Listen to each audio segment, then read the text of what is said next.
Morning, good evening और good afternoon जिस time भी आप ये वीडियो देख रहे हो। सो लास्ट वीडियो में वी कवर्ड रे ऑप्टिक्स। तो अब इस वीडियो के अंदर we are going to cover wave optics. ठीक है, वेव ऑप्टिक्स वही है, ऑप्टिक्स का दूसरा पार्ट है। ठीक है, हम एक बार रे के बारे में पढ़ते हैं, रे नेचर, और एक बार वेव नेचर। ठीक है, तो ये जो पीडीएफ होगा आपको टेलीग्राम चैनल @काशिफ रेजा एम्स पे मिल जाएगा, है ना।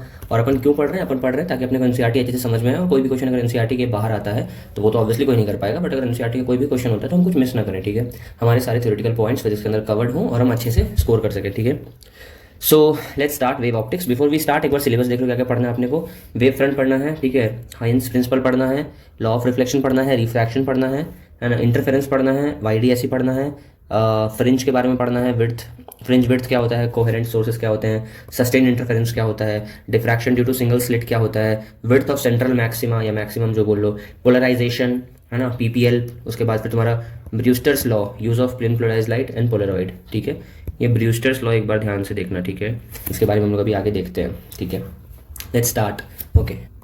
ओके, सो सबसे पहले यहाँ लिखा हुआ है कि Descartes gave the corpuscular model of light and derived Snell's law. ठीक है, तो डेस्कार्टे ने क्या दिया था? Corpuscular model of light. ये क्वेश्चन आ गई, कॉर्पस्कुलर मॉडल किसने दिया था? तो याद रखना, रेने डेस्कार्टेस का नाम था, उसने दिया था। ठीक है, और डिराइव करा था स्नेल्स लॉ भी।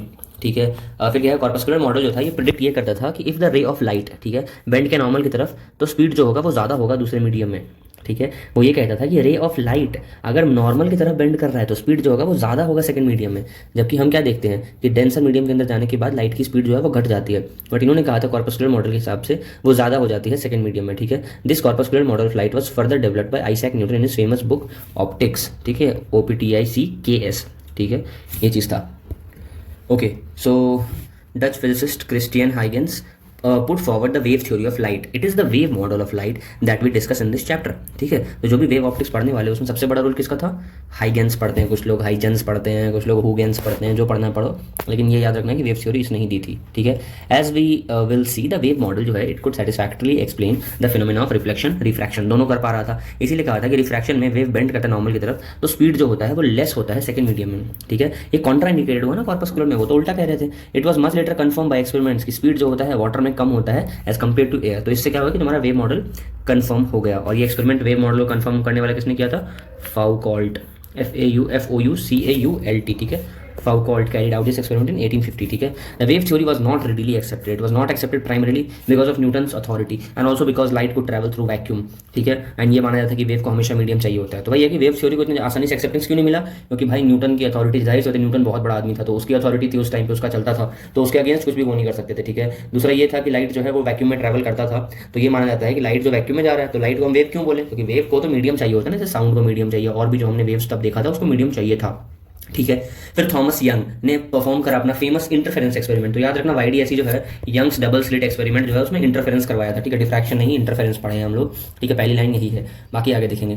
It was formally establish that light is indeed a wave. यहाँ से कंफर्म हुआ कि लाइट जो है वेव ही है। द वेवलेंथ ऑफ जो तुम्हारा विजिबल लाइट है it was measured and found out to be extremely small होता है। येलो लाइट की जो होती है वो 0.6 माइक्रोमीटर होती है। तो येलो लाइट का वेवलेंथ कितना होता है? 0.6 माइक्रोमीटर होता है। ठीक है, because of the smallness of wavelength of visible light in comparison to the dimension of typical mirror lenses, light को हम लोग मान सकते हैं कि स्ट्रेट लाइन में ही चलती है लगभग। और ये जो फील्ड है ये तो ज्योमेट्रिकल ऑप्टिक्स का फील्ड है। ठीक है, जो कि हमने पहले पढ़ा है। Indeed the branch of optics in which one completely neglects the the finiteness of the wavelength, उसको हम लोग कहते हैं ज्योमेट्रिकल ऑप्टिक्स। मतलब हम ये मान लेते हैं कि वो बहुत छोटा है। ठीक है, और रे को हम लोग मानते हैं पाथ ऑफ एनर्जी है, प्रोपोगेशन है ना, in the limit of wavelength leading to zero, tending to zero. ठीक है, ऑलमोस्ट ऐसे लिखते हैं ना, लिमिटिंग टू जीरो। तो भाई ये किसका जो लिमिट है वो जीरो है। ठीक है, फिर उसके बाद ये है कि वेव मॉडल क्या क्या एक्सप्लेन करता है? इंटरफेरेंस और डिफ्रैक्शन। लास्ट चैप्टर में हमने पढ़ा था, in the previous chapter we studied कि जो तुम्हारा रिफ्रैक्शन होता है, रिफ्लेक्शन होता है, they are based on ray model. ठीक है, ऑन द अदर हैंड तुम्हारा जो ये वाला होता है इंटरफेरेंस, डिफ्रैक्शन, पोलराइजेशन, ये सब के सब किस में होते हैं? वेव मॉडल में। ठीक है, इंटरफेरेंस हो गया तुम्हारा, डिफ्रैक्शन हो गया, है ना, और तुम्हारा क्या हो गया? पोलराइजेशन। ठीक है, पोलराइजेशन ऐसे याद रखते हो उसको, DIP डिप, है ना, डिप वेव। ठीक है, इस तरीके से। तो डिफ्रैक्शन, इंटरफेरेंस और पोलराइजेशन, ये सिंपली याद रखो कि जो वेव ऑप्टिक्स में पढ़ते हैं वो सारे के सारे वेव फिनोमेना है। ठीक है, सिंपल सी बात है। मैक्सवेल ने क्या किया? इलेक्ट्रोमैग्नेटिक थ्योरी दी लाइट की। इसमें ये बताया उन्होंने कि set of equation describing the laws of electricity and magnetism. ठीक है, एंड ये बताया is known as wave equation for which he predicted the existence of electromagnetic waves. ठीक है, light must be an electromagnetic wave, ये बात हमने electromagnetic waves वाले चैप्टर में ही पढ़ लिया। ठीक है, ये था कि चेंजिंग इलेक्ट्रिक फील्ड जो है प्रोड्यूस करता है मैग्नेटिक फील्ड का वो, है ना, time and space varying magnetic field, and changing magnetic field जो है वो time and space varying electric field produce करता है। आपस में ये पैरेलल होते हैं और प्रोपगेशन होता है इनका साथ में। ठीक है, ये हो गया। We will discuss the phenomena of diffraction which is based on वही है हाइगन्स फ्रेसनल प्रिंसिपल, ठीक है। फाइनली इसमें हम लोग देखेंगे phenomena of polarisation which is based on the fact that light waves are transverse electromagnetic waves. Maxwell had predicted the existence of electromagnetic waves around 1855, है ना, ये बोला था। हर्ट्स ने प्रोड्यूस किया था रेडियो वेव्स, ठीक है। जेसी बोस और तुम्हारा Guglielmo Marconi made practical applications of Hertzian waves. देखो हर्ट्जियन वेव्स क्या थे, तुम्हारे वही रेडियो वेव्स जो थे, ठीक है, उन्होंने जिनको प्रोड्यूस करा था। सबसे पहले मैक्सवेल की बात हुई। मैक्सवेल क्या किया था ये बता दो। मैक्सवेल भैया इलेक्ट्रोमैग्नेटिक वेव्स के एग्जिस्टेंस को क्या किया था, प्रिडिक्ट किया था, ठीक है। हर्ट्स क्या किया था, उसको प्रोड्यूस किया था। बाकी बोस और मार्कोनी ने क्या किया था, उसका एप्लीकेशंस के बारे में बताया था, ठीक है, ये हो गया। बाकी हाइगन्स प्रिंसिपल क्या कहता है, सबसे पहले वेव फ्रंट क्या होता है ये देखो, कि मतलब ऐसा वेव फ्रंट मतलब एक ऐसा वो सारे पॉइंट्स का एक लाइन ड्रॉ करो जो सबके सब क्या ऑसिलेट करे सेम फेज में, ठीक है। सेम फेज में क्यों, कि सेम डिस्टेंस होते हैं किसी सोर्स से, तो इस लोकस ऑफ पॉइंट्स को हम लोग कहते हैं वेव फ्रंट, ठीक है। वेव फ्रंट क्या होता है तुम्हारा, as a surface of constant phase. ये पूरा जो फेज ये जो पूरा सर्कल है ना, सब में क्या होगा, फेज सेम होगा, सेम फेज होगा, ठीक है, फेज सबका सेम होगा क्योंकि इक्वल डिस्टेंस पे है सोर्स से। ये जाहिर सी बात है। Speed which the wave front move करता है आउटवर्ड, उसको हम क्या कहते हैं, speed of the wave. Energy of the wave जो होता है ये कहाँ जाता है, परपेंडिकुलर होता है वेव फ्रंट के प्रोपगेशन में, ठीक है। तो ये वाली लाइन याद रखना कि एनर्जी का डायरेक्शन इज परपेंडिकुलर, ठीक है। एनर्जी का डायरेक्शन जो है वो परपेंडिकुलर होता है। Energy is perpendicular to direction of propagation, ठीक है, डायरेक्शन ऑफ प्रोपगेशन, ठीक है, ये हो गया। इसके बाद देखो अलग अलग टाइप के वेव फ्रंट होते हैं, स्फेरिकल होता है, प्लेन होता है। लेकिन स्फेरिकल वेव फ्रंट का एक छोटा सा पार्ट को देखोगे तो वो प्लेन ही दिखेगा, ठीक है। जैसे मान लो ये चीज़ है, तो ये तो ऑल्दो तो है सर्कल, बट इसका इतना छोटा सा पार्ट देखो तो तुमको क्या एक लाइन नहीं दिख रहा है, देखो एक सीधा लाइन ही तो दिख रहा है, ठीक है। तो बस वही चीज़ है, प्लेन की तरह देखने को मिलता है। क्या लिखा हुआ, डाइवर्जिंग स्फेरिकल वेव, ठीक है, emanating from a point source. Wave fronts जो होते हैं वो क्या होते हैं, स्फेरिकल होते हैं। At a large distance from the source a small portion of the spherical wave can be approximated by a plane wave, वही चीज़ है, ठीक है। F1 F2 क्या रिप्रेजेंट करता है, spherical wave front with OS centre T equal to 0। The envelope of the secondary wavelets eliminating from F1 F2 produces the forward moving wave front G1 G2। Backward D1 D2 exist नहीं करता है, इसने ये बोला था कि कोई backward waves नहीं आता है, वेवलेंट जो है वो तुम्हारे पीछे की तरफ नहीं आता, ठीक है, सिंपल। अब क्या लिखा हुआ है, हाइगन्स प्रिंसिपल में ये कहा था कि ईच पॉइंट जो होता है वेव फ्रंट में, ये सोर्स होता है सेकेंडरी डिस्टर्बेंस का, ठीक है, और वेवलेट होता है। जैसे तुम पढ़ते हो ना, लेट का मतलब होता है किसी चीज़ का बच्चा या छोटा पार्ट, ठीक है। तो जैसे कि तुम्हारा लीफलेट होता है ना, पैम्फलेट होता है, उसी तरीके से तुम्हारा वेवलेट होता है। वेवलेट जो होता है वो क्या होता है, इन पॉइंट्स निकलता है, ये स्प्रेड करता है सारे डायरेक्शंस में with the speed of wave, ठीक है। These wavelets emanating from the wave front are usually refer to as secondary wavelets, ठीक है। And if we draw a common tangent to all the spheres we obtain a new position of the wave front. बोला ये कि मान लो ये source है, यहाँ से निकला वेव फ्रंट। अब क्या करेंगे, यहाँ पे एक पॉइंट देंगे और देखेंगे कि अच्छा ये था, फिर हम लोग आगे ले जाएंगे, देखो यहाँ से निकला, तो ये जो पॉइंट होगा ये एक सेकेंडरी सोर्स की तरह करेगा जो अपनी तरफ फिर क्या करेगा और वो क्रिएट करेगा। मतलब ये एक पॉइंट है जिससे ऐसे ऐसे करके बहुत सारे वेव फ्रंट्स निकले। आप किसी एक पॉइंट पे चले जाओ तो यहाँ से भी बहुत सारे वेव फ्रंट्स निकलेंगे, समझ रहे हो। तो इस तरीके से था, यही था तुम्हारा हाइगन्स प्रिंसिपल। बस ये था कि पीछे की तरफ वेव नहीं आता, वेव आगे की तरफ जाता है, ठीक है, पीछे की तरफ नहीं आता, सिंपल। अब देखो ये रखा है कि तुम्हारा argue that amplitude of the secondary wavelet is maximum in the forward direction and zero in the backward direction by making this ad hoc assumption. इन्होंने कहा था कि एब्सेंस होता है, कोई बैक वेव होता ही नहीं है, ठीक है। ये वही चीज़ है कि geometrical construction for a plane wave propagation to right F1 F2 is the plane wave front at the plane wave front at T equal to 0। G1 G2 is the wave front at a later time tau, ठीक है। The lines A1 A2 B1 B2 ये सब normal होते हैं। F1 F2 and G1 G2 raise को represent करते हैं, ठीक है। F1 F2 और G1 G2 एक रेज हैं, ठीक है, अलग अलग। तो ये देखो A1 से A2 B1 से B2 C1 से C2 और D1 से D2, ठीक है। तो ऐसा सच बहुत कुछ खास इंपॉर्टेंट डायग्राम नहीं है, इसमें कुछ ऐसा नहीं पूछा जाएगा, ठीक है। रिफ्रैक्शन कैसे होता है प्लेन वेव का, कुछ नहीं है कि ये नॉर्मल की तरफ बेंड कर जाता है, ठीक है। प्लेन वेव जो होता है तुम्हारा रिफ्रैक्शन जाता है। अब देखो होता ही है, तुम्हारा एक वेव फ्रंट था वो खुद इंसिडेंट किया, फिर वो मुड़ गया नॉर्मल की तरफ, ठीक है। एंगल तो कम हो गया ना, यहाँ से एंगल कम हो गया तो वो मुड़ गया, ठीक है। तो होता ही है, यहाँ पे दो मीडियम को हमने सेपरेट कर रखा है, इस तरीके से जब होता है वो वेव की तरफ मुड़ जाता है, ठीक है। इसके बारे में भी हम देखते हैं। तो ओवरऑल बात क्या समझ में आई, यही बात समझ में आई कि अगर ये बेंड कर रहा है मतलब जो वेलोसिटी है 2 की वो कम होगी वेलोसिटी ऑफ 1 में वेलोसिटी ज़्यादा थी, यहाँ आती वेलोसिटी कम हो गई, इसलिए ये क्या हुआ, इधर जा रहा था सीधे जा रहा था तो क्या हो गया, बेंड हो गया। इसको देख के लाइन को कंफ्यूज मत होना, बस हम यहाँ एक लाइन लेते हैं, ये पूरी बीम टाइप मान लो, ठीक है। तो अब ये दो ऐसे आएंगे तो एक इधर जाएगा इधर जाएगा, अब इसको ऐसे करके जोड़ दो तो बस वही सेम चीज़ है, ठीक है। बस इसको जोड़ते कहाँ से, जहाँ से रिफ्लेक्शन हुआ है यहाँ से यहाँ, ठीक है, ऐसे करके ये हो गया। बाकी हाइगन्स ने क्या किया था भैया, ट्रीटाइज ऑन लाइट, इसी किताब का नाम था, ठीक है। डबल रिफ्रैक्शन शो किया था, है ना। मिनरल कैल्साइट जो होता है वो डबल रिफ्रैक्शन शो करता है, ये बात याद रखना कि जो तुम्हारा मिनरल कैल्साइट होता है वो क्या शो करता है, तुम्हारा डबल रिफ्लेक्शन शो करता है, गलत, रिफ्रैक्शन शो करता है, ठीक है। सर्कुलर मोशन एनालाइज किया था, SHM एनालाइज किया था, क्लॉक्स और टेलीस्कोप के बारे में बताया था, है ना। ट्रू ज्योमेट्री बताया था सैटर्न के रिंग्स का, याद रखना कि सैटर्न के रिंग्स की ज्योमेट्री किसने बताई थी, जो सैटर्न प्लैनेट होता है ना अपना, उसके चारों तरफ जो रिंग होती है किसने बताया था, इन्होंने बताया था, ठीक है, ये हो गया। बाकी याद रखना कि अगर डेंसर मीडियम में जाएगा तो जाहिर सी बात है वेलोसिटी जो होगी 2 में कम हो जाएगी दैन 1, वेवलेंथ और स्पीड जो होगा प्रोपगेशन का घटेगा, लेकिन फ्रीक्वेंसी क्या रहेगा, सेम रहेगा। तो इस बात को ध्यान रखना है कि क्या क्या चीज़ें बदलती हैं, क्या क्या चीज़ें नहीं बदलती हैं, कुछ आए ना आए ये तो डेफिनेटली पूछा जाएगा, ठीक है। कि क्या फ़र्क पड़ता है एक वेव फ्रंट को अगर वो यहाँ से यहाँ जाता है तो, ठीक है, ये चीज़ हो गया। यहाँ पे आईसी क्रिटिकल एंगल होता है अगर सारा कुछ हो जाएगा। अब यही कह रहे हैं कि अब मान लो अब हम रेयर से डेंसर में जा रहे थे, अब हम कहाँ से कहाँ जाएंगे, अब हम जाने को डेंसर मीडियम से रेयर मीडियम में, ठीक है। तो उस जगह पे क्या होता है, वही टोटल इंटरनल रिफ्लेक्शन वाली क्रिटिकल एंगल होता है, ठीक है। अगर इसके ऊपर हो जाएगा तो उसको हम क्या कहेंगे, टोटल इंटरनल रिफ्लेक्शन। तो ये वेव भी करता है, वही सेम चीज़ है, ये हो गया। अब इसके बाद क्या, reflection of a plane wave A B by the reflecting surface M N. A B and C E represent करता है incident and reflected wave front A B और सी ई। ए बी ये था, ठीक है, सी ई जो है तुम्हारा वो ये है, ठीक है, सी ई तुम्हारा ये है, ठीक है। तो बस वही था कि ए बी जो है इस तरीके से आया, रिफ्लेक्ट हुआ इतने एंगल पे, ये वाला लाइन इसको सेपरेटली करो, ये जो आया तुम्हारा इस तरीके से, इसका रिफ्लेक्शन जो है कुछ ऐसा हुआ, वो इधर जा रहा होगा, ठीक है। जब इन दोनों को जोड़ोगे तुम्हारा ऐसा बन जाएगा इंसिडेंट वेव फ्रंट और reflected wave front. Laws of reflection यहाँ पे भी फॉलो होगा, पिछले चैप्टर में बताया था ना, लॉ कभी फेल नहीं होती, लॉ हमेशा यहाँ पे फॉलो होगा।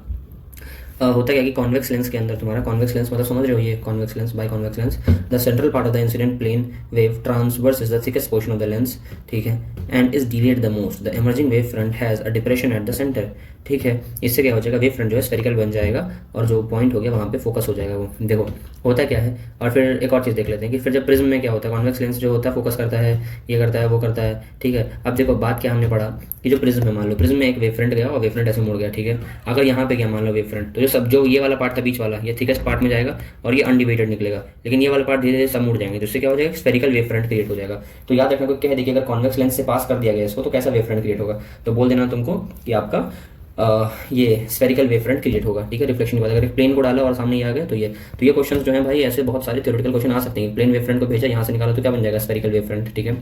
ये हो गया कॉन्वेक्स लेंस हो गया। Reflection of a plane wave by concave mirror, देखो ये कॉनकेव मिरर है, रेडियस वो नहीं है, लेंस नहीं है, मिरर है, ठीक है। तो ये है ऐसा छोटा सा वेव फ्रंट बन जाएगा, रेडियस आधे रेडियस का। यार ये सब बहुत इंपॉर्टेंट है, ठीक है, इसको अच्छे से देख लो। तो मान लो अगर बोल के या फिर ये चीज़ पूछ लिया गया तो ये बहुत कम लोग बता पाएंगे, ठीक है। कॉनकेव मिरर जिसका खुद का रेडियस आ रहा है, अगर ये रिफ्लेक्ट कर देगा तो कितने रेडियस का वेव फ्रंट क्रिएट होगा, r/2 का, ठीक है। ये हो गया। अब यहाँ क्या लिखा हुआ है, total time taken from the point of object वगैरह वगैरह। फॉर एग्जांपल जब कॉन्वेक्स लेंस फोकस करता है light to form real image, although the ray going through the centre traverses a short path because of slower speed in glass, the time taken is same as for rays travelling near the edges of lens, ठीक है। ये लिखा हुआ है कि total time taken जो है वो सेम होता है किसी भी रे की तरफ जाओ, चाहे तुम बीच से पास करो चाहे तुम एजेस से पास करो।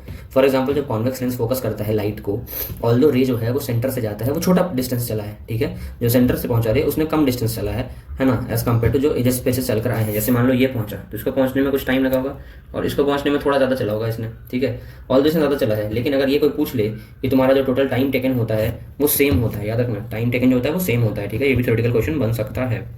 ये क्वेश्चन है सबके सब। ये क्या लिखा हुआ है तुम्हारा कि मोनोक्रोमेटिक लाइट को जब इंसिडेंट करते हैं सरफेस पे दो मीडियम को सेपरेट करते हुए तो फ्रीक्वेंसी क्यों सेम रह जाती है, फ्रीक्वेंसी क्यों नहीं बदलती है। तो याद रखना फ्रीक्वेंसी जो है वो सोर्स की प्रॉपर्टी होती है, वो बाकी चीज़ों पर डिपेंड नहीं करता है। यहाँ क्या लिखा हुआ, रिफ्लेक्शन और refraction arise through interaction of incident light with the atomic constituents of matter.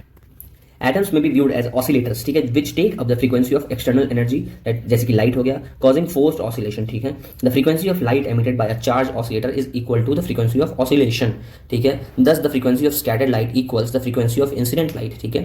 No energy carried by a wave depend on the amplitude, ठीक है। ये क्या लिखा हुआ है, जब लाइट ट्रैवल करता है तो स्पीड घटने का मतलब क्या होता है कि मतलब तुम्हारी एनर्जी घट गई जो लाइट लेके जा रहा है, नहीं, एनर्जी नहीं घटती है। एनर्जी जो होता है तुम्हारा डिपेंड करता है किस पे, एम्पलीट्यूड पे, ना कि तुम्हारे स्पीड पे। तो याद रखना एनर्जी डिपेंड करता है एम्पलीट्यूड पे, एनर्जी जो है वो स्पीड पे डिपेंड करता है, नहीं करता है। सिंपल ऐसे ही लिखेंगे इसको, ऐसे लिखते हैं, ठीक है। ये हो गया। उसके अलावा तुम्हारा एक और चीज़ था कि फ्रीक्वेंसी क्यों नहीं चेंज होता है। फ्रीक्वेंसी जो होता है तुम्हारा oscillator, charge oscillator is equal to the frequency of oscillation, ठीक है। सिंपल सी बात है, अगर आ गया ये क्वेश्चन तो एमसीक्यू भी आएगा ना। तो याद रखना कि एटम्स जो होते हैं वो ऑसिलेटर की तरह काम करते हैं और जो फ्रीक्वेंसी होती है लाइट एमिटेड, ठीक है, is equal to the frequency of oscillation, कि एटम कितने पे कर रहा है, मतलब सोर्स कितने पे कर रहा है, ठीक है। फिर लिखा हुआ है कि वेव पिक्चर में इंटेंसिटी जो होता है it is determined by amplitude का स्क्वायर, ठीक है। What determines the intensity of light in the photon picture of light, ठीक है। For a given frequency intensity of light in the photon picture is determined by number of photon crossing and unit, ठीक है, पर area unit time, ठीक है, unit area per unit time, ठीक है। तो इंटेंसिटी जो होता है determined by number of photons, ठीक है, number of photons crossing a unit area per unit time. Simple, ये हो गया, ये मल्टीप्लाई होगा, ठीक है। Coherent and incoherent addition of waves, ठीक है। The two needles oscillating in phase in water represent करता है दो कोहेरेंट सोर्सेज, ठीक है। द पैटर्न ऑफ डिस्प्लेसमेंट जो होता है इसमें अलग अलग होता है। एन जो होता है वो नोडल होता है, इसमें कोई डिस्प्लेसमेंट नहीं होता है। ए जो है वो एंटी नोडल है, इसमें मैक्सिमम डिस्प्लेसमेंट है। ये है ना A N A N A N A N A N, इस तरीके से, मतलब एक जगह पे नोड है, एक जगह पे एंटी नोड है। नोड पे क्या होता है तुम्हारा, कोई डिस्प्लेसमेंट नहीं होता। एन से नोड, नोड तो नोड में ही तो नो लिखा हुआ है, मतलब नो डिस्प्लेसमेंट, ठीक है। और एंटी नोड पे क्या होता है, डिस्प्लेसमेंट होता है, ठीक है। ये हो गया। उसके बाद फिर क्या होगा तुम्हारा, interference is based on superposition principle, ठीक है। According to which at a particular point in medium the resultant of displacement produced by number of waves is the vector sum of displacements produced by each of the waves. वही same चीज़ जो तुम vector वाले में पढ़कर आते हो, उसमें कुछ ऐसा नहीं है, वही चीज़ लिखा हुआ है कि इंटरफेरेंस किसके ऊपर बेस्ड है, सुपरपोजिशन ऑफ सुपरपोजिशन प्रिंसिपल। मतलब अगर एक पॉइंट पे मान लो बहुत सारे डिस्प्लेसमेंट है, ठीक है, तो जो रिजल्टेंट होगा वो सबका एडिशन होगा, उसको कहेंगे। जैसे मान लो R1 R2 R3 तीनों का एडिशन जो होगा वो होगा आपका मेन रिजल्टेंट, ठीक है। इसका ये मतलब होता है। बाकी फिर याद रखना कि वाटर वेव जो है इसमें दो फेज डिफरेंस आता है ना, ये चेंज नहीं करता टाइम के साथ, तो इसको हम लोग कोहेरेंट कहते हैं। Source 1 into P, source 2P, इस तरीके से है, ये कांस्टेंट रहता है। इंटेंसिटी 4 टाइम्स हो जाती है, दोनों का डिफरेंस 2 लैम्डा के बराबर होता है। कंस्ट्रक्टिव इंटरफेरेंस, डिस्ट्रक्टिव इंटरफेरेंस, इनका फॉर्मूला होता है, ये आपने पढ़ रखा होता है अपने नोट्स में, तो इसलिए इस पर ज़्यादा इंफोसिस नहीं देना है, क्योंकि थ्योरेटिकली कुछ इसमें अलग नहीं लिखा हुआ है सच, ठीक है। वही है कि जो 2 पाई का वो होता है वेवलेंथ की करस्पॉन्ड करता है, इतने के साथ इंटेंसिटी इतना हो जाएगा जिससे कंस्ट्रक्टिव इंटरफेरेंस होगा, है ना। और याद रखना कि ये जो है तुम्हारा सारे पॉइंट्स इसमें तुम्हारा 0 है ना, 0 plus minus lambda plus 2 lambda plus 3 lambda हो जाएगा, उसमें कैसा वो बनता है लोकस, ठीक है। तो एक बार इस डायग्राम को भी देख लेना, ठीक है। अब क्या लिखा हुआ है, two displacements are now out of phase and the two displacements will cancel out. अगर जीरो इंटेंसिटी देगा इसको हम डिस्ट्रक्टिव इंटरफेरेंस कहेंगे। S1P माइनस S2P तुम्हारा एन लेमडा के बराबर होता है, ये फॉर्मूला होता है, इसको डिस्ट्रक्टिव इंटरफेरेंस कहते हैं। वही सब सेम चीज़ टीचर लिखा दी तुम्हारे क्लास में। एम्पलीट्यूड जो होता है वो ऐसा निकल कर आता है, इंटेंसिटी तुम्हारा ऐसा आता है, फिर इंटेंसिटी इतना हो जाता है घट करके, ठीक है, इस तरीके से होता है।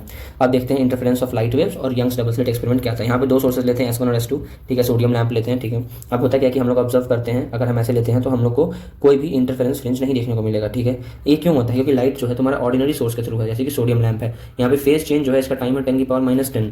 तो लाइट वेव्स जो होते हैं दो इंडिपेंडेंट सोर्सेज पे कभी भी इनका फिक्स्ड फेज रिलेशनशिप होगा नहीं, तो हमेशा क्या होंगे, इनकोहेरेंट होंगे, मतलब दो सेम सोर्स नहीं है ना, तो इंटेंसिटी जो होगा एडअप हो जाएगा और देखने को नहीं मिलेगा, है ना। तो अपने को क्या करना, फेज को लॉक करना है, मतलब क्या होने चाहिए, फेज सेम होना चाहिए। तो अगर मान लो कि दो कोहेरेंट्स, अगर मान लो सेम ही सोर्स है और उसी को तुम ऐसे ऐसे करके भेजते हो और यहाँ पे दो स्लिट है मान लो, ठीक है, तो यहाँ पे जब ये पहुंचेगा तो इसको क्या लगेगा कि अच्छा ये एक सोर्स है, ये एक सोर्स है, बट दोनों सोर्स जो है उनका प्राइमरी सोर्स तो एक ही है, ठीक है। तो ये दोनों वेवलेट्स या जो भी कह रहे सोर्सेज होंगे, ये क्या होंगे, कोहेरेंट होंगे। तो यहाँ पे इनका फेज डिफरेंस क्या होगा, 0 होगा, मतलब सेम फेज में होंगे, ठीक है, सेम ओरिजिनल सोर्स से करते हैं, इसलिए कोहेरेंट सोर्स की तरह काम करेगा।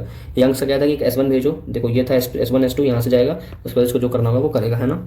सिंपल सी बात है, इस तरीके से निकल के आया, ठीक है। कंस्ट्रक्टिव में ये लगाते हैं, डिस्ट्रक्टिव में ये लगाते हैं। डार्क और ब्राइट बैंड जो होता है उसको हम क्या कहते हैं, फ्रिंजेस कहते हैं, ठीक है। ये इक्वली स्पेस होते हैं, ऐसा नहीं कि स्पेस नहीं होता है, ठीक है। लगभग मान लो 0.25 मिलीमीटर का होता है, ठीक है।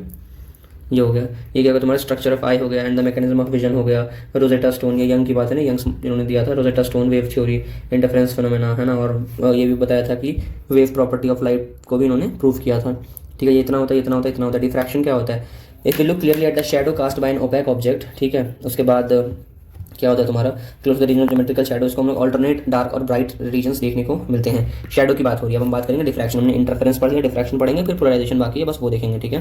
फिर चैप्टर खत्म हो जाएगा अपना। This happens due to all phenomena of diffraction. Diffraction is a general characteristics exhibited by all type of waves, ठीक है, चाहे तुम्हारा साउंड हो, लाइट हो, वाटर हो, मैटर हो, फर्क नहीं पड़ता, डिफ्रैक्शन ऑल वेव्स को वो करते हैं, ठीक है।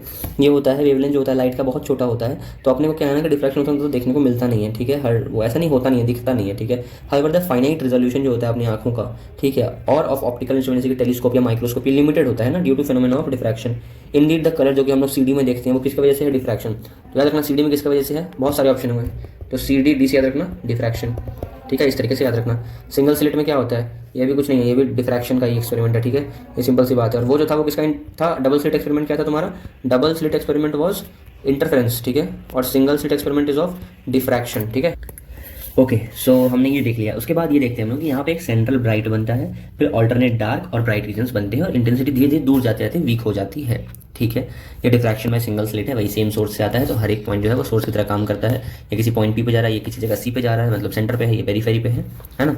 ये हो गया। अब एक स्ट्रेट लाइन जो होता है थ्रू M, है ना, perpendicular to the slit plane जो है, मतलब M के साथ सीधे और perpendicular to the slit plane 90 degree पे, यहाँ से ये जो है C पे जाके मिलता है और यहाँ पे सेंट्रल फ्रिंज बनाता है, ठीक है। अब ये है कि डिवाइड कर दो स्लिट को much and much smaller parts में, ठीक है, और सारे कॉन्ट्रीब्यूशन होता है, ठीक है। उसको हम क्या कहते हैं, सेकेंडरी सोर्स कहते हैं, ठीक है। हाँ, इनकमिंग वेव फ्रंट जो है वो पैरेलल होता है प्लेन से। ये सारे सोर्स क्या होते हैं, फेज में होते हैं। It is observe that the intensity has a central maximum कितने पे होता है, थीटा इक्वल टू 0 पे, बाकी कितने पे होता है, n+1/2 alpha, sorry lambda by A, ठीक है, ये हो गया। बाकी ये भी सेम है, theta equal to n lambda by a, n की वैल्यू तुम्हारे 1 2 3 कुछ भी हो सकती है, ठीक है।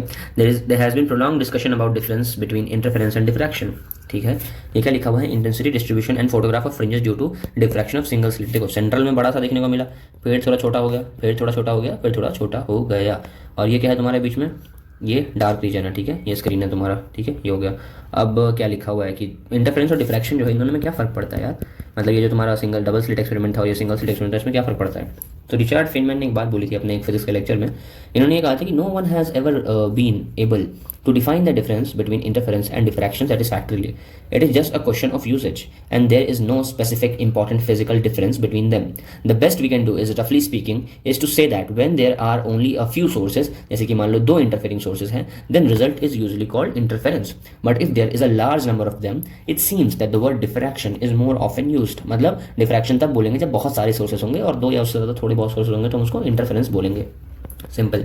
अब घर में कैसे कर सकते हैं, 2 ब्लेड को लो, यहाँ से उंगली से पकड़ो, यहाँ से पकड़ो, और उनके बीच में यहाँ पे एक सनलाइट ला के लगाओ और इस तरीके से तुमको देखने को मिलेगा, ठीक है। फिल्टर लगा लो रेडिया ब्लू का, तुमको फ्रिंजेस साफ साफ देखने को मिलेंगे। Wider fringes for red with both filters available, the wider fringes for red compare to blue can be seen. तो याद रखना, रेड का फ्रिंज जो होता है वो ज़्यादा वाइडर होता है कंपेयर टू ब्लू, अगर तुम फिल्टर लगा लेते हो, रेड और ब्लू दोनों। मतलब ये है कि स्लिट को है इस तरीके से रखना है, ठीक है, ये हो गया। थोड़ा बहुत उसको करके पैटर्न देखने को मिलेगा, ठीक है, सिंपल सी बात है, ये हो गया। अब एल्यूमिनियम फॉइल में भी 2 वो करके, एल्यूमिनियम फॉइल उसमें 2 स्लिट करके तुम आईडीएसी कर सकते हो। बस वही है कि खुद से कैसे देख सकते हो, है ना, उसके बारे में बता रहा है कि तुम सन है उसको ले सकते हो, लेकिन सन यहाँ पे नहीं लेंगे, ठीक है। जैसे कि तुम्हारा मान लो सन अगर कॉन्वेक्स सरफेस, जैसे कि साइकिल का जो घंटी होता है ना, साइकिल में जो बेल लगा रहता है कॉन्वेक्स सरफेस, तो वहाँ से शाइन करता है, तो वहाँ से एक्सपेरिमेंट कर सकते हो। डायरेक्टली अगर करोगे तो तुम्हारा फ्रिंजेस देखने को नहीं मिलेगा, क्योंकि हाफ डिग्री का एंगल सबटेंड करता है, ठीक है, will not give fringes anyway. तो याद रखना कि डबल स्लिट में हम लोग सनलाइट डायरेक्टली यूज़ नहीं करते हैं, किसी और के थ्रू यूज़ करते हैं, ठीक है, ये हो गया। इंटरफेरेंस एंड डिफ्रैक्शन, लाइट के अंदर एनर्जी क्या होती है, रीडिस्ट्रीब्यूट होती है, मतलब 2 जगह डिस्ट्रीब्यूट नहीं, बहुत सारी जगह रीडिस्ट्रीब्यूट होती है, ठीक है। अगर एक जगह घटती है तो दूसरी जगह उस जगह डार्क फ्रिंज बनाती है, तो कहीं और बढ़ती है तो वहाँ ब्राइट फ्रिंज बनाती है, कोई गेन या लॉस नहीं होता है। इसीलिए ये क्या है कि तुम्हारा कंजर्वेशन ऑफ एनर्जी के ऊपर बेस्ड है, सिंपल सी बात है, ठीक है, ये हो गया। पोलराइजेशन यही है कि भैया वेव जो होता है वो पोलराइज करता है, तो यही वेव पिक्चर को यहाँ पे एक्सप्लेन किया जाता है। टी इक्वल टू 0 एक टी किसी टाइम पर है, यही है कि कर्व रिप्रेजेंट करता है डिस्प्लेसमेंट हो गया टी इक्वल टू 0 और t equal to delta t पे, जब साइनसॉइडल वेव प्रोपेगेट करता है प्लस एक्स डायरेक्शन में। ये कर्व रिप्रेजेंट करता है time displacement x equal to 0 पे, जब यहाँ पे जा रहा है, ठीक है। जब थोड़ा और आगे बढ़ जाता है तो टाइम वेरिएशन जो है वो अलग होता है, बस यही चीज़ है। लेमडा क्या होता है, 2π/k होता है, ठीक है। अब याद रखना तुम्हारा ये ट्रांसवर्स वेव होता है, ठीक है, पोलराइजेशन में ट्रांसवर्स वेव होता है। तो वही चीज़ है कि तुम्हारा डिस्प्लेसमेंट जो है वाई डायरेक्शन में, तो उसमें हम उसको वाई पोलराइज्ड वेव कहते हैं। और हर पॉइंट जो होता है वो क्या होता है, लीनियरली पोलराइज कहा जाता है। और क्योंकि प्लेन में भी है तो उसको हम लोग क्या कहते हैं, प्लेन पोलराइज्ड वेव, PPW या PPL भी कहते हैं, प्लेन पोलराइज्ड लाइट, इस तरीके से, ठीक है। अगर मान लो कोई एक अनपोलराइज्ड वेव है, ठीक है, तो अनपोलराइज के लिए डिस्प्लेसमेंट जो होगा वो रैंडमली बदल रहा होगा, है ना। ये हमेशा ऑल दो परपेंडिकुलर ही होगा प्रोपोगेशन के लिए। जैसे मान लो प्रोपोगेट इधर कर रहा है तो ये तो ऐसे ऐसे बदल रहा होगा, बट डायरेक्शन वही रहेगी, ठीक है। तो ये क्या होता है, थिन प्लास्टिक शीट्स होते हैं, इसको हम लोग पोलराइड कहते हैं। पोलराइड में क्या होता है, लॉन्ग चेन ऑफ मॉलिक्यूल होते हैं, पर्टिकुलर डायरेक्शन में अलाइन होते हैं, तो इलेक्ट्रिक वेक्टर जो होता है डायरेक्शन के अलॉन्ग वो तो अब्जॉर्ब हो गया। तो इससे क्या होगा कि अनपोलराइज्ड लाइट जो होगा वो पोलराइड में डालने के बाद वो लीनियरली पोलराइज हो जाता है। इलेक्ट्रिक वेक्टर्स जो होते हैं एक डायरेक्शन में ऑसिलेट कर रहे होते हैं, और इस जो oscillating along a direction perpendicular to the aligned molecules, इस डायरेक्शन को हम लोग कहते हैं pass axis of the polaroid. Polaroid का जो एक्सिस है जिसके अराउंड हम इसको घुमाते हैं, जैसे मान लो पोलराइड है और इसका ये एक्सिस है मान लो, तो इसके अराउंड हम इसको घुमाएंगे, जिसको हम लोग कहेंगे पास एक्सिस, ठीक है। ये हो गया। दस the light from ordinary source, जैसे कि तुम्हारा सोडियम लैंप हो गया, इस पे जो रिड्यूस होता है इंटेंसिटी जो होती है वो घट जाती है बाय हाफ, ठीक है। अगर मान लो पहले पोलराइजर को घुमाते हो तो उस पर कोई फर्क नहीं पड़ता है और ट्रांसमिटेड इंटेंसिटी जो है वो कांस्टेंट रहती है। अब मान लो हम 2 लेते हैं, P1 और P2। अब यहाँ पे क्या है, P1 को अगर घुमाते हो तो यहाँ पे बहुत चेंज देखने को मिलता है। In one position intensity transmitted होता है bye P2 followed by P1, nearly 0 हो जाता है। फिर जब 90 से घुमा देते हो तो फुल इंटेंसिटी आ जाती है। ये भी आपके टीचर आपको पोलराइजेशन में पढ़ा देते हैं। पोलराइज हो जाता है, पास एक्सिस ऑफ P2 से पास करता है, इंटेंसिटी का फॉर्मूला ये होता है, इसको हम लोग मैलूज लॉ कहते हैं, ठीक है। यार मैलूज लॉ जो होता है आई डोंट थिंक सो कि कोई टीचर अपने नोट्स में लिखवाता है, बट अगर ये चीज़ आ गई एग्जाम में तो फिर सबको लगेगा कि यार ये कहाँ दिया हुआ था, ठीक है। तो मैलूज लॉ जो है एक बार इसको देख लेना, ठीक है, सिंपल सी बात है, ठीक है। मैलूज लॉ कुछ नहीं है, यही फॉर्मूला मैलूज लॉ है, ठीक है। इंटेंसिटी जो होता है पास करने के बाद ये होता है, ठीक, ये हो गया। बाकी ये डायग्राम है वही पोलराइजेशन वाले का, ये एक इंटेंसिटी जो आता है सिंगल पोलराइजर का वो हाफ हो जाता है, सेकंड में जाओगे तो फिर 50% से घट जाएगा, एक टाइम पे 0 हो जाएगा। एंगल को एडजस्ट करने पे ये होता है। बाकी फिर दे रखा है कि पोलराइजर का यूज़ क्या होता है इंटेंसिटी कंट्रोल करने के लिए, सन ग्लासेस में, विंडो पेन्स में, है ना, और इसका फोटोग्राफिक कैमराज में और 3D मूवी कैमराज में यूज़ होता है, ठीक है। और ये वाली चीज़ दे रखा था सिलेबस में कि ये पूछा जाएगा, ठीक है, तो इसलिए इसको याद कर लो, ठीक है। ये क्वेश्चन कर लेना, फिर समरी पे आते हैं, ठीक है। Principle of super position of waves जो होता है अप्लाई करता है कब, जब दो या उससे ज़्यादा सोर्सेज जो होते हैं लाइट के इल्यूमिनेट करते हैं सेम पॉइंट पे। When we consider the intensity of light due to these sources at a given point there is interference term in addition to the sum of individual intensities, ठीक है। लेकिन ये important तभी होगा जब नॉन जीरो एवरेज होगा, which occurs only अगर sources जो है same frequency and stable phase difference का हो। वही भाई कोहेरेंट सोर्सेज की बात हो रही है, सिंपल, तभी हो पाएगा वरना नहीं हो पाएगा। YDAC में इक्वली स्पेस फ्रिंजेस होते हैं, ये सारे फॉर्मुला याद रखना, इंटेंसिटी जीरो हो जाता है यहाँ पे भाई, मतलब डिस्ट्रक्टिव की बात हो रही है। नेचुरल लाइट जो सन से आता है वो पोलराइज होता है कि नहीं होता, अनपोलराइज होता है, ठीक है। ये हो गया। एरोडे में लाइट ट्रैवल करता होता है, हाइगेंस हो गया, यंग हो गया, फ्रेस्नेल, इन लोगों ने दिया था पूरा वेव ऑप्टिक्स का कॉन्सेप्ट। डिफ्रैक्शन फिनोमेना डिफाइन करता है लिमिट ऑफ रे ऑप्टिक्स, ठीक है। The limit of ability of the microscope and telescopes to distinguish very close object is set by the wavelength of light. Most interference and diffraction effects exist even for longitudinal waves, जैसे कि sound हो गया, है ना, air में। But polarisation phenomena are special to transverse waves like light waves. तो याद रखना जो हमने DIP पढ़ा था वेव ऑप्टिक्स में, डिफ्रैक्शन और ये, ठीक है, ये तुम्हारे सब में लग जाएंगे, ये भी ऑलमोस्ट सब में लग जाएंगे, but this is special for transverse waves, ठीक है। ये हो गया एक्सरसाइज से तुम्हारा चैप्टर हो गया खत्म, ठीक है। चलो यार हमने पूरा चैप्टर खत्म कर लिया, इसको अच्छे से पढ़ लेना। बस एक चीज़ मुझे नहीं समझ में आ रही, जो तुम्हारा ब्रूस्टर्स लॉ है तुम्हारा, ये MCRT में नहीं मिला, मतलब बेसिकली पढ़ा दिया होगा, उस किसी लॉ का नाम है ये, ठीक है। एक्चुअली ब्रूस्टर्स लॉ बता ही देता हूँ, कुछ ऐसा सच बहुत ज़्यादा नहीं है, बस इतना है कि तुम्हारा जैसे कि हम लोग स्नेल्स लॉ में लिखते हैं ना, तुम्हारा N1 into sine theta B equal to N2 into sine theta R। ये B और R जो है तुम्हारे बेसिकली रिफ्लेक्शन और रिफ्रैक्शन जो होता है वहाँ पे उसके अलग अलग एंगल हैं, ये दोनों जब बराबर होंगे मतलब, तो उसके बाद फिर क्या हो जाएगा, ये सेम इक्वेशन रखेंगे हम लोग, तो थीटा जो है तुम्हारा R वाला, उसको हम लोग 90 माइनस थीटा B लिख सकते हैं। इस तरीके से जब तुम करोगे तो ये N2 कॉस थीटा हो जाएगा, कॉस थीटा B। तो N2 बाई N1 जो हो जाएगा वो तुम्हारा हो जाएगा sine by sine theta B divided by cos theta B, मतलब तुम्हारा N2 बाई N1 जो हो जाएगा वो हो जाएगा तुम्हारा टैन थीटा B। इसी को हम लोग कहते हैं ब्रूस्टर्स लॉ, और ये किस में होता है, पोलराइजेशन वाले पार्ट में होता है, ठीक है। वहाँ पे देखोगे तो समझ में आ जाएगा। तो ऐसा कुछ नहीं बचा, ठीक है। तो हमने वेव ऑप्टिक्स कर ली पूरी, ठीक है। अच्छे से करो, अच्छे से पढ़ो, और आगे बढ़ते हैं, दूसरा चैप्टर अब अपलोड करेंगे, ठीक है। टेलीग्राम चैनल जाकर ज्वाइन कर लेना और चैनल सब्सक्राइब करो गाइस, इसको शेयर करो, इस सीरीज़ को जितना कर सकते हो, ठीक है, क्योंकि यार इतना ज़्यादा मेहनत करके पढ़ा हुआ हर चीज़ करो, जब 200-400 व्यूज़ आते हैं तो बुरा लगता है, ठीक है, कोई नहीं। बाकी ठीक है, अपना काम है पढ़ाना और तुम्हारा काम है पढ़ना, तो पढ़ते रहो, और हो सके तो शेयर करो वीडियो को, है ना, लाइक करो, सब्सक्राइब करो चैनल को, ठीक है। मिलते हैं अगले वीडियो में, तब तक के लिए टेक केयर, बाय।